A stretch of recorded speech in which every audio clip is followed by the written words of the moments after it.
আসসালামু আলাইকুম সুপ্রিয় শিক্ষার্থীরা, আশা করি তোমরা সবাই ভালো আছো। অনলাইন ক্লাসে 8টা শ্রেণী মাধ্যমিক বিদ্যালয়ের 10ম শ্রেণীর শিক্ষার্থীদের জানাই শুভেচ্ছা ও অভিনন্দন। সাথে আছে আমি শারজিলা সুলতানা, সহকারী শিক্ষক, 8টা শ্রেণী মাধ্যমিক বিদ্যালয়, জাহানাবাদ ক্যান্ট, ফুলতলা, খুলনা। আজকে 10ম শ্রেণীর বাংলাদেশ ও বিশ্ব পরিচয়ের বিষয়ের 6ষ্ঠ অধ্যায়ের একটি পাঠ নিয়ে তোমাদের সামনে হাজির হয়েছি। দেখো, তোমরা বুঝতে পারছো, রাষ্ট্র নাগরিকতা আইন অধ্যায়ে রাষ্ট্রের ধারণা এবং রাষ্ট্রের কিছু বিষয় নিয়ে আজকে আলোচনা করব। আশা করব তোমরা সবাই ভালো আছো এবং মনোযোগ সহকারে আমার ক্লাসটা উপভোগ করবে। রাষ্ট্র হচ্ছে একটা সামাজিক জীবনের সবথেকে গুরুত্বপূর্ণ একটা রাজনৈতিক প্রতিষ্ঠান। সমাজ জীবন কিন্তু প্রতিষ্ঠানটা রাজনৈতিক, যেখানে আমরা সকলেই বসবাস করি। মূলত সমাজে বসবাসরত সকল মানুষকেই এই প্রতিষ্ঠানের ঐক্যসূত্রে বাধা থাকে এবং তাদের কল্যাণ ও সমস্যা সমাধানের জন্যই এই রাজনৈতিক প্রতিষ্ঠান অর্থাৎ রাষ্ট্রের সৃষ্টি হয়েছে। সমাজ বিকাশের একটি স্তরে সমাজের মধ্য থেকেই রাষ্ট্রের উৎপত্তি ঘটেছে। প্রাচীন যুগে ও মধ্যযুগে রাষ্ট্রকে ঈশ্বরের সৃষ্টি বলে মনে করা হতো। আধুনিক রাষ্ট্রবিজ্ঞানীরা রাষ্ট্রকে সর্বজনীন কল্যাণ সাধনকারী এবং মানুষের স্বাধীনতা ও ব্যক্তিত্ব বিকাশের জন্য অপরিহার্য বলে আখ্যায়িত করেছেন। রাষ্ট্র কাদের জন্য? রাষ্ট্র নাগরিকদের জন্য। নাগরিকের যে সুখ ও শান্তি বিধান করা, এটা রাষ্ট্রের দায়িত্ব, কর্তব্য। রাষ্ট্রের কিছু উপাদান রয়েছে, কি কি নিয়ে রাষ্ট্র গঠিত হয়েছে এবং রাষ্ট্রের কি কাজ। রাষ্ট্রের কিছু ঐচ্ছিক কাজও আছে এবং অপরিহার্য কাজও রয়েছে। এই সব কিছু নিয়েই আমাদের এই অধ্যায়ের যে আলোচনা আছে তার ভিতর থেকে আজকে আমি রাষ্ট্রের ধারণা এবং রাষ্ট্রের যে উপাদান রয়েছে তা নিয়ে আলোচনা করব। প্রত্যেক মানুষই কোনো না কোনো রাষ্ট্রে বসবাস করে। হঠাৎ করেই কিন্তু রাষ্ট্রটা গড়ে ওঠেনি। হঠাৎ করে কি গড়ে উঠেছে? সব কিছু গড়ে উঠতে কিছুটা সময় লাগে, কাঠখড় পোহাতে হয়। হঠাৎ করে তেমনই রাষ্ট্র গড়ে ওঠেনি। আদিম মানুষ প্রথমে কি করত? একা একা ঘুরে বেড়াতো, পরে গোত্রভিত্তিক বসবাস করতে শুরু করলো, অর্থাৎ দলবদ্ধভাবে বসবাস করতে শুরু করলো। সময়ের পরিবর্তনে এক সময় দেখা যায় তাদের থেকেই রাষ্ট্রের উৎপত্তি হয়। মানুষই কি করেছে? রাষ্ট্রকে সৃষ্টি করেছে। আর রাষ্ট্রে যারা বসবাস করে তারাই রাষ্ট্রের নাগরিক। যে রাষ্ট্রের নাগরিক হিসাবে বসবাস করছে তাদের প্রত্যেককেই রাষ্ট্রের নিয়মকানুনগুলো মেনে চলতে হয়। রাষ্ট্রে বসবাসকারী জনগণকে ওই রাষ্ট্রেরই নাগরিক বলা হয়। যেমন আমরা বাংলাদেশে বসবাস করি, আমরা বাংলাদেশের নাগরিক। যারা ভারতে বসবাস করে তারা ভারতের নাগরিক। এভাবে প্রত্যেক দেশে যারা বসবাস করে তারা প্রত্যেকেই সেই দেশের নাগরিক। নাগরিকদের সুষ্ঠু, সুন্দর, সুস্থভাবে বাঁচার জন্য রাষ্ট্র অনেক কাজই করে থাকে। যেমন আমাদের দেশে জনগণকে সুস্থভাবে, সুন্দরভাবে জীবনযাপন করার জন্য বর্তমান যে শেখ হাসিনার সরকার, বঙ্গবন্ধু কন্যা শেখ হাসিনা আওয়ামী লীগ সরকার অনেক কাজ করছেন, অনেক উন্নয়নমূলক কাজ তিনি করছেন, যার ফলশ্রুতিতে দেশের মানুষ সুখে শান্তিতে রাষ্ট্রে বসবাস করতে পারছে। তাহলে আসো প্রিয় শিক্ষার্থীরা, আমরা দেখি রাষ্ট্রের যে সংজ্ঞা দিয়েছেন রাষ্ট্রবিজ্ঞানীরা সেগুলো কি। অ্যারিস্টটল তিনি বলেছেন, স্বয়ংসম্পূর্ণ জীবনের কতিপয় পরিবার ও গ্রামের সমন্বয়ে গঠিত সংগঠনই রাষ্ট্র। এটা অ্যারিস্টটলের ধারণা। তিনি মনে করেছেন যে মানুষরা বসবাস করছে, তাদের জীবনের যে স্বয়ংসম্পূর্ণতা আছে, এরকম যে পরিবার আছে, যে গ্রাম আছে, তাদের সমন্বয়ে যে সংগঠন গড়ে উঠেছে সেটাই রাষ্ট্র।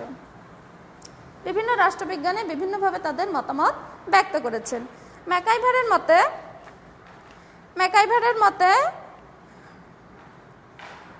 রাষ্ট্র হচ্ছে সরকার কর্তৃক প্রণীত আইন দ্বারা পরিচালিত একটি সংগঠন যার কর্তৃত্বমূলক ক্ষমতা রয়েছে এবং যা নির্দিষ্ট ভূখণ্ডে বসবাসরত অধিবাসীদের উপর বলবৎ হয়।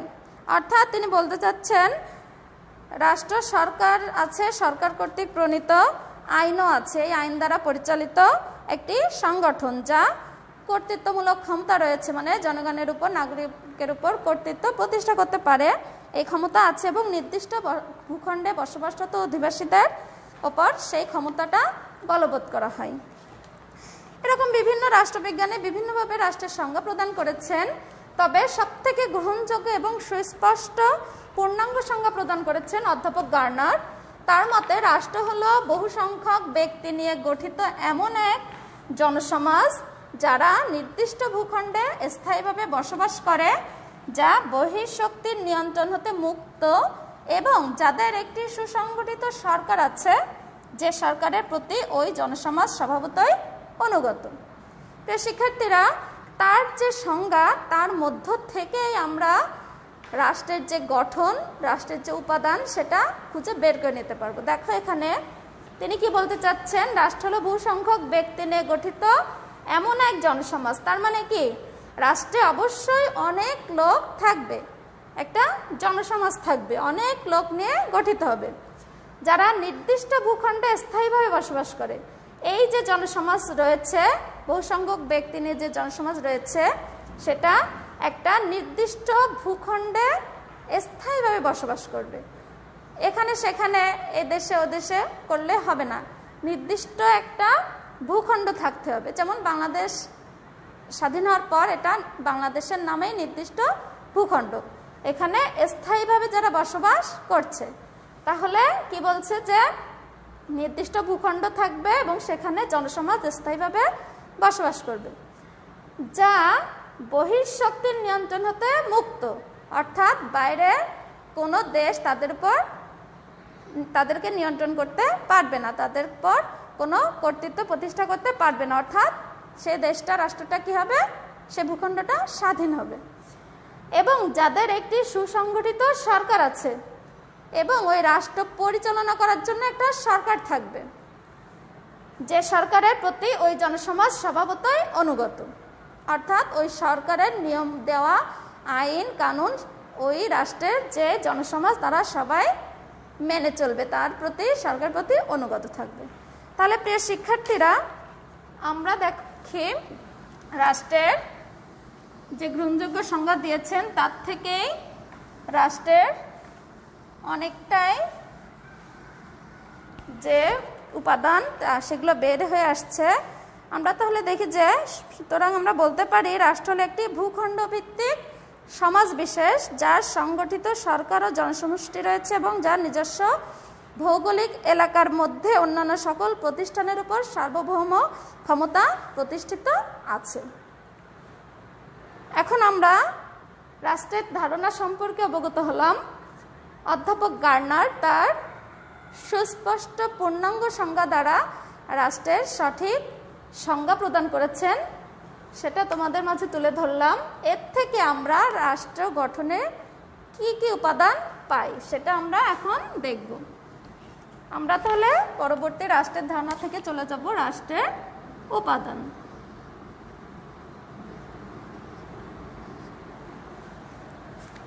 এখানে কি বলছে, বহু সংখ্যক কি থাকবে, ব্যক্তি নিয়ে একটা জনসমাজ, তাই তো?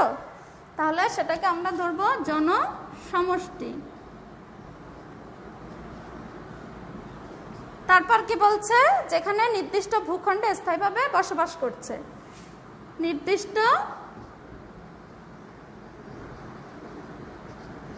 ভূখণ্ড। আর কি থাকবে, বহিঃশত্রু নিয়ন্ত্রণ হতে মুক্ত থাকবে আর একটি সুসংগঠিত সরকার থাকবে। তাহলে বহিঃশত্রু নিয়ন্ত্রণ হতে মুক্ত থাকবে, অর্থাৎ নিজেদের যে ক্ষমতা থাকবে সেটা হচ্ছে বলে সার্বভৌম ক্ষমতা।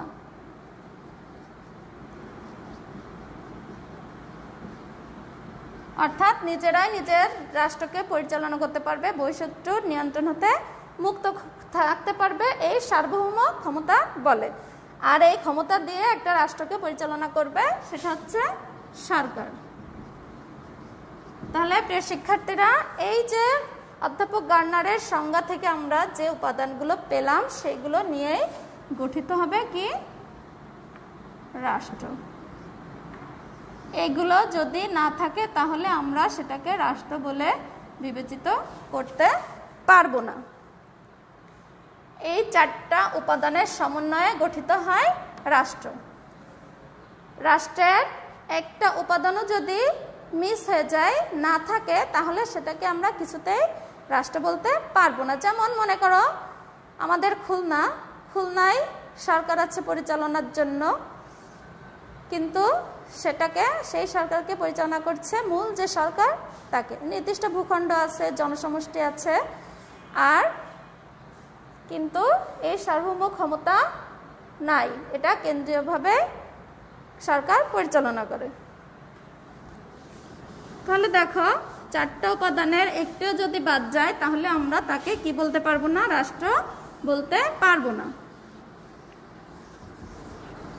তাহলে এই 4টা উপাদান কেমন হতে হবে সে বিষয়ে আমরা আলোচনা করব। 1 নম্বর, জনসমষ্টি।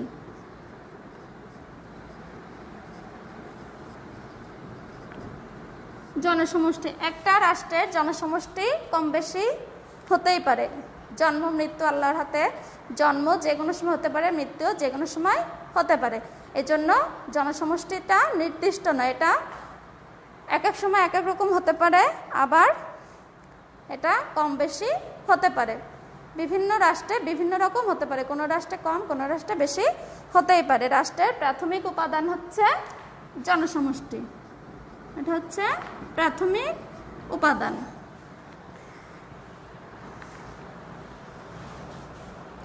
রাষ্ট্র গঠনের জন্য এই জনসমষ্টিটা একান্ত অপরিহার্য। কেন? কারণ জনগণ না থাকলে কোনোভাবেই একটা রাষ্ট্র গড়ে উঠতে পারবে না। আর জনসমষ্টি ঐক্যবদ্ধ হওয়ার পিছনে কি হয়? পারস্পরিক সম্পর্ক হতে রাষ্ট্রেরই উদ্ভব হয়েছে। তাহলে জনগণ শুরু থেকেই আদিম যুগ থেকে মধ্যযুগ পার করে বর্তমান সময়ে যে রাষ্ট্রের উদ্ভব করেছে, উৎপত্তি ঘটিয়েছে, তাহলে সেখানে জনসমষ্টি না থাকলে কোনোভাবেই রাষ্ট্র টিকে থাকা সম্ভব না।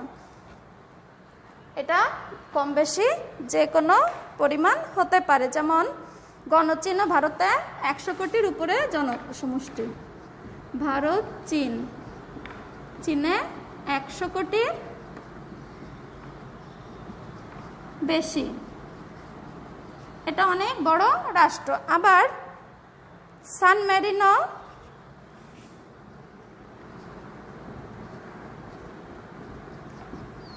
ম্যারিনোর জনসমষ্টি হলো 33,225 জন, আর মোনাকো 38,000।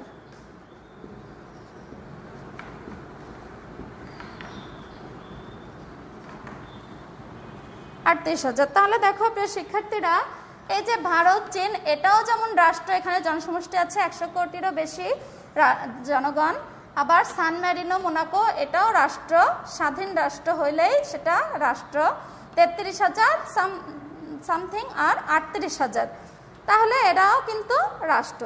তাহলে কি বোঝা যাচ্ছে? যে জনসমষ্টি কম বেশি যাই হোক না কেন, নির্দিষ্ট ভূখণ্ডে যদি স্থায়ীভাবে বহু সংখ্যক ব্যক্তি বসবাস করে তবে তাকে আমরা জনসমষ্টি ধরে নেব, এবং সেটাই রাষ্ট্রের জনসমষ্টি। এরপর দেখো, এই যে জনগণ বসবাস করছে একটা রাষ্ট্রে, সেখানে নির্দিষ্ট কি থাকবে?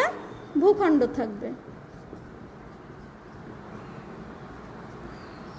এই ভূখণ্ড নির্দিষ্ট হবে, জনসমষ্টি নির্দিষ্ট নয়, তবে ভূখণ্ড নির্দিষ্ট। একটা রাষ্ট্রের কতটুকু সেটা আমরা জানতে গেলে তার যে আয়তন সেটা জানি, এবং পৃথিবীর মানচিত্রে প্রত্যেকটা রাষ্ট্রের নির্দিষ্ট ভূখণ্ড দেওয়া আছে। এজন্য এই ভূখণ্ডটা অবশ্যই নির্দিষ্ট হতে হবে। এটা হচ্ছে অপরিহার্য দ্বিতীয় উপাদান।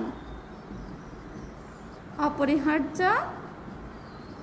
দ্বিতীয় উপাদান, এটা ভূখণ্ড বলতে স্থলভাগ, সমুদ্র সীমা, আকাশ সীমা সব কিছুকে, অর্থাৎ স্থল, জল, আকাশ সবকিছু মিলাই হচ্ছে একটা রাষ্ট্রের নির্দিষ্ট ভূখণ্ড। রাষ্ট্রের জনগণের বসবাসের জন্য নির্দিষ্ট ভূখণ্ডের উপর নিয়ন্ত্রণ অবশ্যই প্রয়োজন।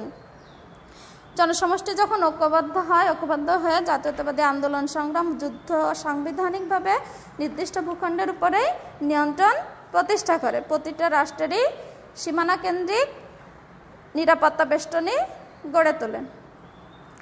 এই ভূখণ্ড ছোট বড় হতে পারে, ভূখণ্ডটাও ছোট বড় হতে পারে। যেমন রাশিয়ার অনেক বড় বড় রাষ্ট্র আছে, চীন, ভারত, এগুলো অনেক বড় বড় রাষ্ট্র, আয়তন বেশি, সেই তুলনায় অনেক ছোট রাষ্ট্র রয়েছে, মালয়েশিয়া, ইন্দোনেশিয়া, জাপান, এগুলো আবার কিছু দ্বীপ রাষ্ট্র।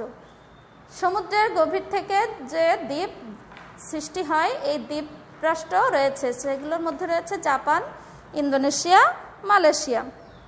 তাহলে যখনই স্বাধীন রাষ্ট্র হিসেবে স্বীকৃতি পাবে, তার যে সীমানা থাকবে সেটাই হচ্ছে নির্দিষ্ট ভূখণ্ড। এরপর দেখো, নির্দিষ্ট ভূখণ্ড রয়েছে, জনসমষ্টি রয়েছে, কিন্তু পরিচালনা করার কেউ নাই। তাহলে কি রাষ্ট্রের বিশৃঙ্খলা সৃষ্টি হবে। এজন্য এই রাষ্ট্র পরিচালনার জন্য যে সরকার থাকবে সেটাই হচ্ছে রাষ্ট্রের তৃতীয় অপরিহার্য উপাদান। তৃতীয় অপরিহার্য উপাদান।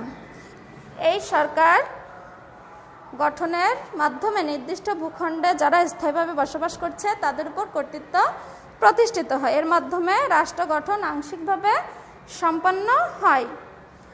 তোমরা জানো রাষ্ট্র পরিচালনার জন্য 3টা বিভাগ থাকে: আইন, শাসন ও বিচার বিভাগ।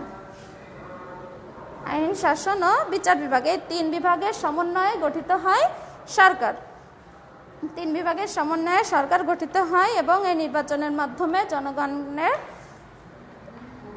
জনগণ তাদের সরকার গঠন করে। ভোটের মাধ্যমে, নির্বাচনের মাধ্যমে গণতান্ত্রিক ব্যবস্থায় জনগণ সরকার গঠন করে এবং সরকার এই বিভাগগুলোর মাধ্যমে রাষ্ট্র পরিচালনা করে। সরকার বলতে ব্যাপক অর্থে শাসক গোষ্ঠীতে যারা থাকে তাদের সকলকেই বোঝায়, যারা প্রত্যক্ষ এবং পরোক্ষভাবে কাজ করে। পরোক্ষভাবে রাষ্ট্রের ক্ষমতা পরিচালনায় সকলেই অংশগ্রহণ করে।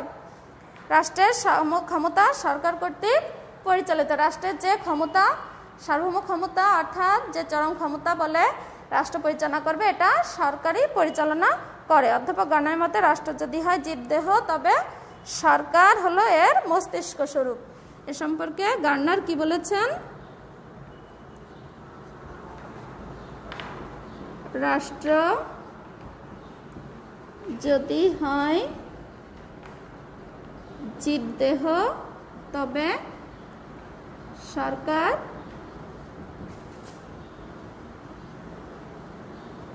মস্তিষ্ক স্বরূপ। অর্থাৎ জীবদেহকে পরিচালনার জন্য, আমাদের ফুল বডিকে পরিচালনা করার জন্য যেমন ব্রেন, মস্তিষ্ক কাজ করে, তেমনি রাষ্ট্র পরিচালনার জন্য সরকার কাজ করে। বোঝা গেছে? এরপর দেখো, এই যে সরকার, এইগুলো আছে, জনসমষ্টি রয়েছে, নির্দিষ্ট ভূখণ্ড রয়েছে, সরকার আছে, কিন্তু কোনো ক্ষমতা নাই। তাহলে কি হবে? সরকার কি রাষ্ট্র পরিচালনা করতে পারবে? পারবে না। যার কারণে একটা সার্বভৌম চরম ক্ষমতা রয়েছে, সেটা হচ্ছে সার্বভৌমত্ব। সার্বভৌমত্ব ক্ষমতা, এটা হচ্ছে রাষ্ট্রের চরম চূড়ান্ত ক্ষমতা, মুখ্য উপাদান। এটাই রাষ্ট্রের মুখ্য উপাদান এবং সবথেকে গুরুত্বপূর্ণ উপাদান। এই ক্ষমতার দ্বারা, সার্বভৌম ক্ষমতার দ্বারা চরম ও চূড়ান্ত ক্ষমতাকে বোঝায়। কোন ক্ষমতা? চরম ও চূড়ান্ত ক্ষমতাকে বোঝায়, যেটা সরকার ব্যবহার করে রাষ্ট্রটাকে পরিচালনা করে। এই ক্ষমতা রাষ্ট্রকে অন্যান্য সংস্থা থেকে একেবারেই আলাদা করে দেয়। অন্যান্য সংস্থা রাষ্ট্রকে পরিচালনা করার জন্য এই ক্ষমতা ব্যবহার করতে পারবে না, কিন্তু সরকার পারবে। সেটা সরকারকে দেওয়া হয়। প্রত্যেক সমাজ ব্যবস্থায় চূড়ান্ত ক্ষমতা কার্যকর করার জন্য একটা মাত্র কেন্দ্রীয় কর্তৃপক্ষ থাকবে, আর এই ক্ষমতাই হলো সার্বভৌম ক্ষমতা। চূড়ান্ত যে কেন্দ্রীয় ক্ষমতা, সেই ক্ষমতা বলে রাষ্ট্রকে পরিচালনা করবে কে? সরকার। আর এই ক্ষমতাটাই হচ্ছে সার্বভৌম ক্ষমতা। সার্বভৌম ক্ষমতার 2টা দিক আছে। একটা হচ্ছে আভ্যন্তরীণ আর একটা বাহ্যিক।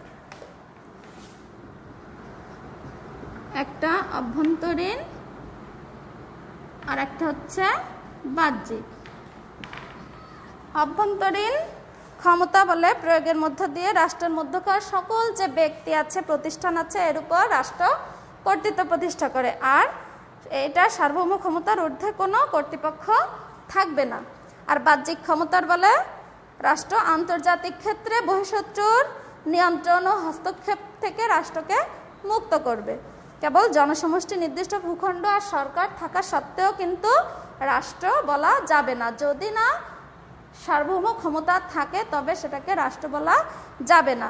এজন্য আমাদের একটা রাষ্ট্রের মধ্যেও বিভিন্ন জেলা থাকে, নির্দিষ্ট ভূখণ্ড আছে একটা জেলার, নির্দিষ্ট জনসমষ্টি আছে, একটা ওই এলাকাকে পরিচালনা করার জন্য একটা স্থানীয় সরকার থাকে, কিন্তু সেটা রাষ্ট্র নয়।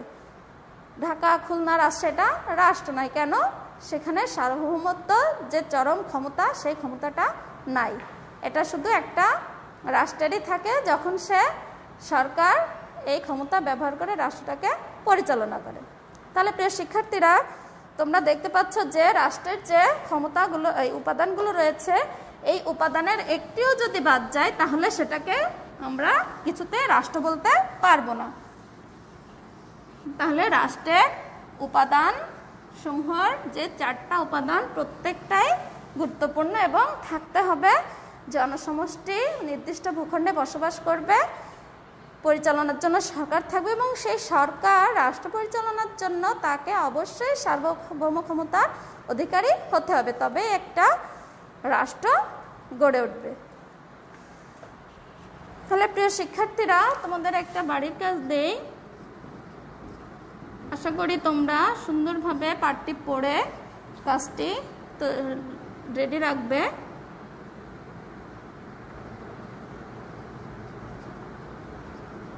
খুলনাকে কি আমরা রাষ্ট্র বলতে পারি? যদি না পারি তবে কেন? খুলনা রাষ্ট্র নয়। রাষ্ট্র হতে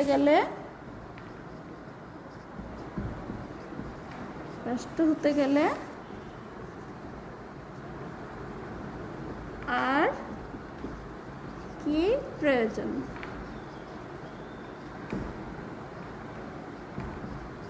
ব্যাখ্যা করো। তো শিক্ষার্থীরা, আশা করব তোমরা প্রশ্নের উত্তরটা সুন্দরভাবে দেবে, এটা লিখে নেবে এবং প্রশ্নের উত্তরটা পাঠ্য বই পড়ে বিষয়বস্তুগুলো আরও ভালোভাবে উপলব্ধি করে প্রশ্নের উত্তর দেওয়ার চেষ্টা করবে। তাহলে সবাই ভালো থাকবে, সুস্থ থাকবে। আগামী ক্লাসে আবার আমার সাথে থাকবে আশা করছি। সবার সুস্বাস্থ্য কামনা করছি। বাসায় থাকবে, খুব প্রয়োজন ছাড়া বাইরে যাবে না, গেলে অবশ্যই মাস্ক ব্যবহার করবে। সবাই ভালো থাকবে। সবাইকে অনেক অনেক ধন্যবাদ। আল্লাহ হাফেজ।